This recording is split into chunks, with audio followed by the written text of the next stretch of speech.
What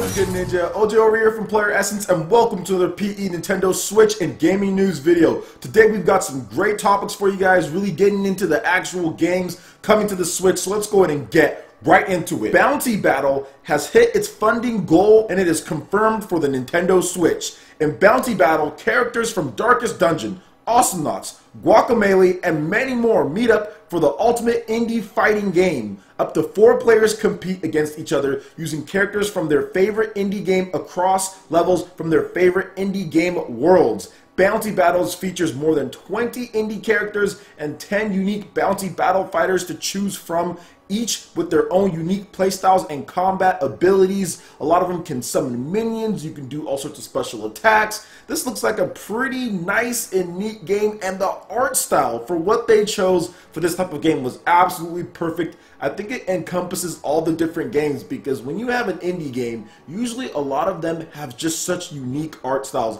whether it's the pixel art, whether it's the 3D realized graphics, cell shading. There's just so many different varieties of the indie games, and to put them all together and then choose one art style is probably one of the hardest things to do with any type of crossover or fighting game. We saw that with Smash Brothers, we've seen it with, oh god, Marvel vs. Capcom Infinite. Things are looking a little rough for that game, but when you do that, you really have to make sure that the art style is nailed, and it has to be unique to that game, because it's funny. If you look at Super Smash Bros., for example, a lot of the character renders in that game, while they do represent where the character came from, they are different from the renders that you see in those actual games, because they had to kind of adequate it to the style of Super Smash Brothers. So Bayonetta definitely looks like Bayonetta, but she's drawn in the kind of like Smash Bros style, you know, and same thing goes for Ryu and other characters that have came over from different franchises in there. So I was really impressed with how they did that with this game, Bounty Battle, how the look, how clean it is, and the art style, and I'm looking forward to this one. It seems like it's going to be a great fighter. It has online co-op in there, it has local multiplayer for up to 4 players, so that's something that people can go online and battle it out on their Nintendo Switches, see what indie game character is the best one there. So are you guys hyped up for Bounty Battle on the Nintendo Switch?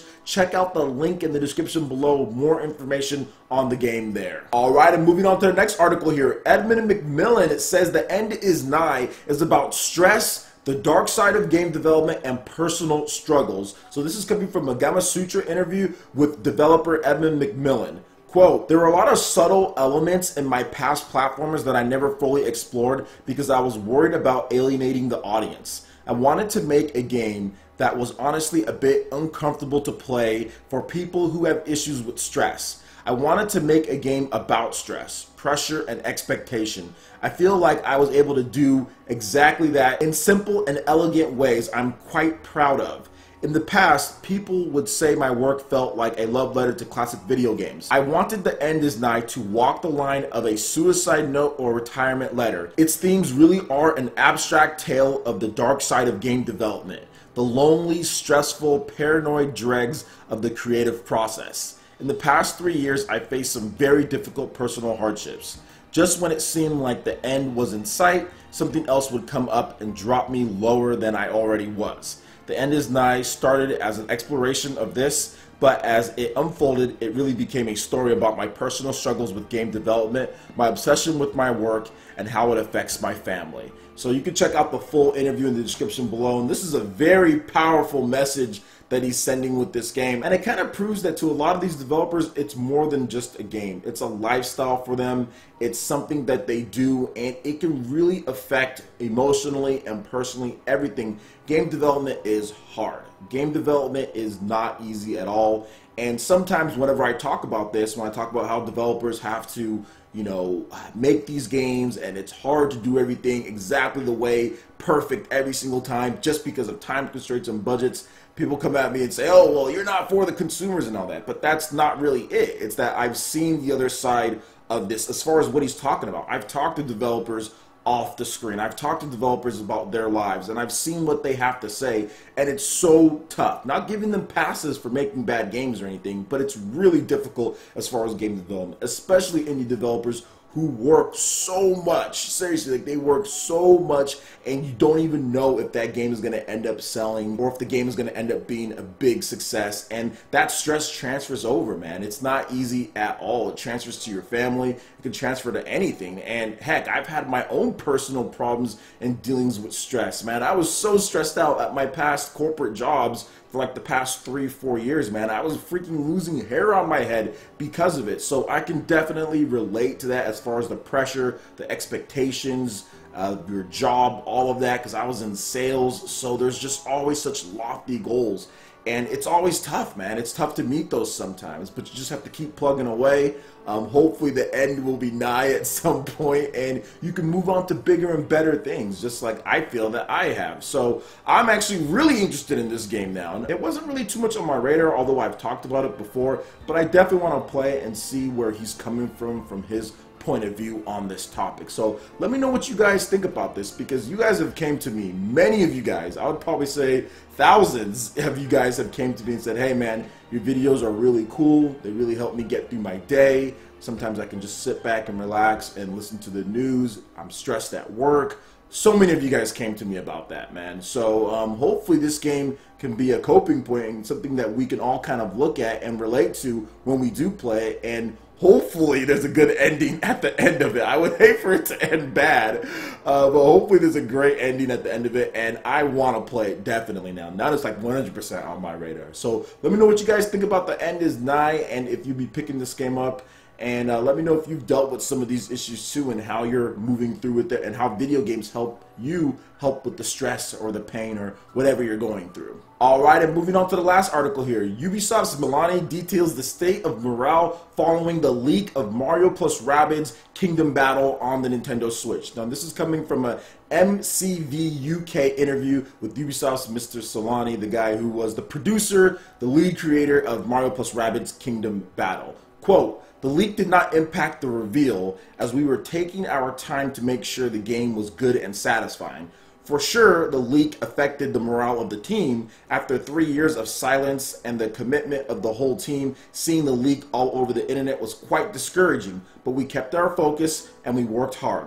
Finally, at E3, with the first real reveal of the game, we had a very good reaction from the audience. It was a big reward for the team. When I returned from E3, I returned to a completely different mood. The team was so proud of the general reaction and the individual contributions. They could not wait to keep working. The positive energy that players can create is something that can really drive teams to do their best." So this is fantastic on so many different levels, and of course if you want to see the full interview, check out the link in the description below. But yeah, this was something that I've talked about before on this very channel, man, about what happened with the leak and how they were discouraged and how people were kind of just trashing them and really going and letting them have it on the forums and on the comment sections and all of that, dude. But like, I was trying to let people know, like, yo, I think this game is going to be pretty hype. I've seen some of it. I really think that the game is going to be hype, but people were just kind of like, I don't know, you know, Mario plus Rabbids, I hate Rabbids, you know, but that's not the focus. The Rabbids are brought in for the comedic value, and so they can do a lot of the stuff in that game, because like they've said before, a lot of the stuff kind of breaks the Mario rules with guns and the violence in there.